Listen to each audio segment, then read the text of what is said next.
کیوں نصیب کے لکھے سے روٹھ بیٹھے ہو، کیا جانتے نہیں دعاؤں سے تو نصیب بدلا جا سکتا ہے۔ کیوں موزوں سے تمہارا یقین کھو بیٹھا ہے، کیا جانتے نہیں موزوں پر یقین رکھنے والا فلاح پا جاتا ہے، اور موزوں پر قدرت رکھنے والا اللہ ہے۔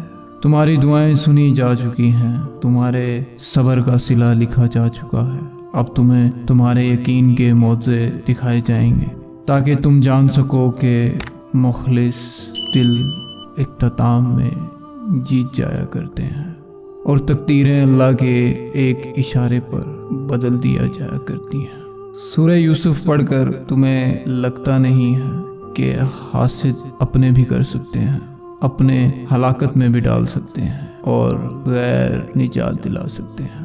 پارسا پر تہمت لگائی جا سکتی ہے، بلا جرم قید کیا جا سکتا ہے اور غیبی مدد مل سکتی ہے۔ ظلم سہ کر عظیم منصب مل سکتا ہے، تقوی سے عزت کا حصول ہو سکتا ہے، عزیز جدا ہو سکتا ہے اور ہجر کاٹا جا سکتا ہے، بچھڑا مل سکتا ہے اور ہر خواب پورا ہو سکتا ہے۔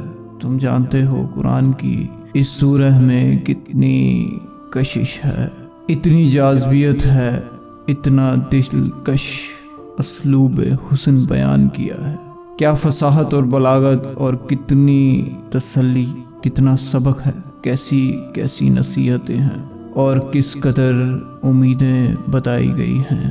بے شک اللہ کی ہر مشکل کے بعد آسانی ہے۔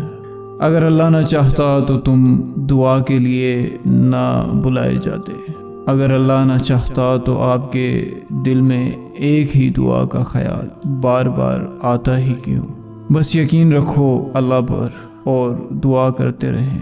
تم جانتے ہو دعاؤں سے ہی تمہارا نصیب بدلا جا سکتا ہے، اور عنقریب تم دیکھو گے کہ کائنات کا ذرہ ذرہ تمہارے لیے وسیلہ بن جائے گا، اور تمہاری تمام سوالیہ نشانوں پر تکمیل کا نقطہ لگا دیا جائے گا۔ بس تم اپنے رب سے ہمیشہ بھلائی اور اچھے وقت کا یقین قائم کیے رکھو۔ جب کبھی تمہیں شیطان وسوسوں میں ڈالے تو اللہ کی پناہ ڈھونڈو، بے شک وہ تم پر رحم کرنے والا ہے اور سب سے رحمت نازل کرنے والا ہے۔ اللہ تعالیٰ حساب رکھتے ہیں ہر اس بات کا جس پر تم نے دکھتے دل کے ساتھ صبر کر لیا۔ جب کسی کے سخت جملوں نے تمہارے دل کے ٹکڑے ٹکڑے کر دیے مگر تم مسکرا کر سہ گئے، جب اچانک لیٹے لیٹے ماضی کی کسی تلخ یاد نے تمہارے دل و دماغ کو بوجھل کر دیا اور تم نے بے چین ہو کر کروٹ بدل دی۔ یہ وقت بھلے ہی تمہارے لیے مشکل ہو مگر اس حال کے بعد اللہ نے تمہارے لیے کن لکھ رکھا ہے، اور جانتے ہو موضوع کی راہ تو اللہ آخری سانس تک کھلی رکھتا ہے۔ تو تم سب بھی دعا کرتے رہنا جب تمہارے پاس قبولیت کی کوئی بھی وجہ باقی نہ رہے، کیونکہ بے بس تم ہو، وہ تو پل بھر میں نصیب کو بدل سکتا ہے اور آخری وقت میں بھی دلوں کو موڑ سکتا ہے۔ وہ خاموشیاں بھی سن سکتا ہے لیکن اسے اظہار پسند ہے۔ جب بندہ کہتا ہے نا یا رب تو وہ متوجہ ہو جاتا ہے، اور جب بندہ کہتا ہے کہ تو بڑا رحیم ہے تو اس کی رحمت جوش مارتی ہے۔ جب بندہ کہتا ہے کہ یا اللہ تو مجھے معاف کر دے تو اللہ اسے معاف کر دیتا ہے، اور جب تم کچھ گڑ گڑا کر اس سے مانگتے ہو تو وہ قبول کر لیتا ہے۔ خوبصورت کہانیاں حقیقت یوں ہی تو نہیں بن جاتی، ان میں صبر، توکل اور دعائیں بے مثال ہوتی ہیں۔ جب آسمان سے نزول موزوں کا ہوتا ہے تو ہر غم، تکلیف، دکھ مٹا دیا جاتا ہے۔